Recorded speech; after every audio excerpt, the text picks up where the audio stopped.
Hi, this is Rick Brandenburg for Turf Bugs and Rock and Roll. And in this day and age, it seems like everybody wants to talk about money. Yeah, let me have $1. No. Anyway, we sometimes complain a lot about the cost of products, especially pesticides, that it seems like they're ridiculously expensive based on what you're buying, a jug or a bag.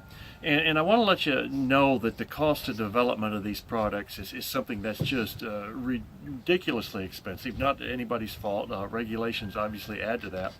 But if you take a look at the cost of developing your average pesticide, most companies start out screening, say, 144,000 compounds just to get it to one that eventually makes it to market. So there's a lot of cost involved in coming up with that one new product.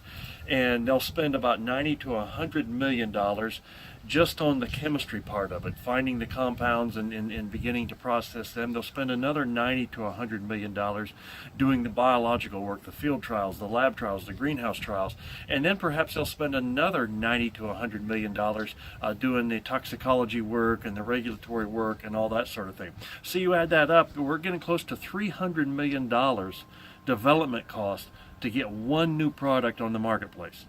So when you look at that, that's a lot of money on the front end before they sell the first bit of that particular product. And it typically takes 8 to 10 years to develop that product. So by the time it even gets on the marketplace, they used up half the patent and before they can make the first dime on it. So the reality of it is they may only have a few years before the patent goes off and then it's open for post-patent production, and they may only have a few years before somebody comes along with an even better product.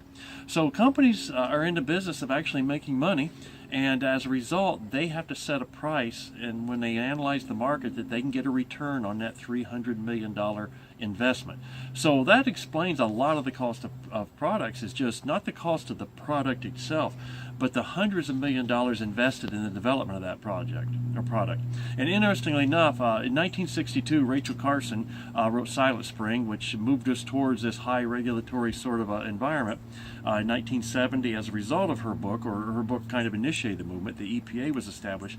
But in 1962, when she wrote that book, the agrochemical pesticide industry in the United States was $300 million, the cost of developing one product a day.